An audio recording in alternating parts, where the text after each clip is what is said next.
গ্রেপ্তার করা নিয়ে উভয়ের মধ্যে বিবাদ সৃষ্টি হয়েছিল। তো এই বাড়ির পরিবার চাইছে যে তাদের ফাঁসি হোক এবং ফাঁসির দাবিতেই তারা অনড় আছেন। এই এলাকায় এখনো থমথমে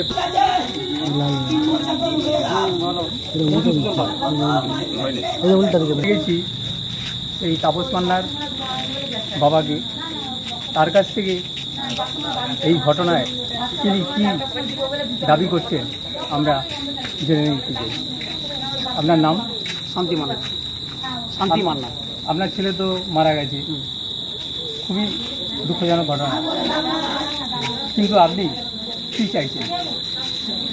চাইছি সেটা আমি শাস্তি তো চাই, আমার স্ত্রী এবারে এসে বলে, আমার স্ত্রী তো তাকেও বলতে হবে, সে বলেছে চাপা শাস্তি তো চাই।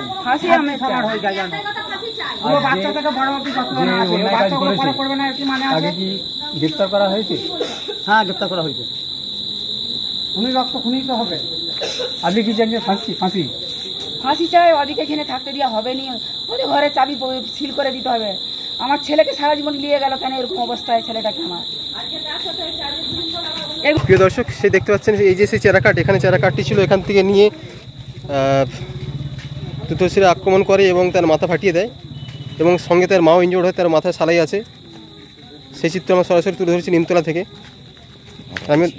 এবং এই যে কাঠের বাড়ি, এই হয়তো খুব সম্ভবত এই যে কাঠের বাড়ি বা এই যে স্থান, আর সামনে তাদের বাড়ি, এলাকায় শোকের ছায়া নেমে এসেছে।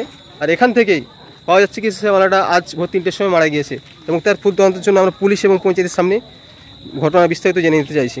আমরা পেয়েছি রানাপুর বুথের পঞ্চায়েত প্রধান সমর দোলইকে। তো সমর দোলইয়ের কাছ থেকে এই রানাপুরে যে ঘটনাটি ঘটেছে সেই ঘটনা সম্পর্কে আমরা বিস্তারিত জেনে নেব। স্যার, আপনার নাম? আমার নাম সমর দোলই, আমি রানাপুর 15 নম্বর বুথের পঞ্চায়েত। কি ঘটনার জন্য এত বড় একটা দুর্ঘটনা ঘটে গেল? এই ঘটনা একটা ছোটোখাটো কেস নিয়ে ওনাদের মীমাংসা সব কিছু হয়েছে।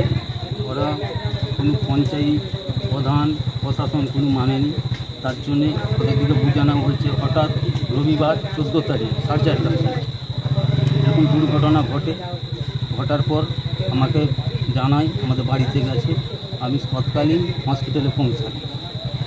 তার জন্যে ওর মা বাবারে ডেকেছিল, আমি সব কিছু ওদের দিকে ওখানে থেকে পরিষেবা দিচ্ছি। বর্তমান আজকে সকাল 7টা বাজে তখন মারা গেছে, খবর এসে আমি এখানে রয়েছি।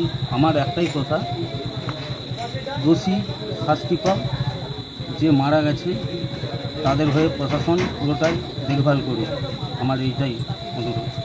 যে মারা গেছে তার নাম কি? তাপস মান্না। আর যে মেরেছে তার নাম কি? মধুবাগ। ঘটনাটা খুব সংক্ষেপে বলুন, যে কী কারণে যে একটা জীবন আজকে শেষ হয়ে গেল? কারণ বলতে একটি ওদের মানে জায়গার মধ্যে একটা সত্যি নিয়ে গণ্ডগোল, তাহলে কেস কাচারি হয়েছিল। তারা থেকে আপনার কাছে গিয়েছিল, আমরা আপনি বসেছিলেন, সমাধানও করে দিচ্ছি, কিন্তু সমাধানের কোনো কাজ হয়নি। থানা পর্যন্ত মিলছেল করে দিচ্ছে, ওরা মিলছেলও মানেনি।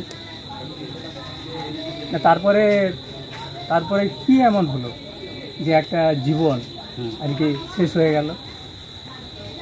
জীবনটা নিয়ে এটা বড় অপরাধ, এটা ওদের উচিত হয়নি, ওকে বোঝাতে পারত, বোঝানো দরকার ছিল। এইভাবে একটা অসহায় মানুষকে মারাটা নির্লজ্জ ব্যাপার, এটা উচিতজনক ব্যাপার নেই।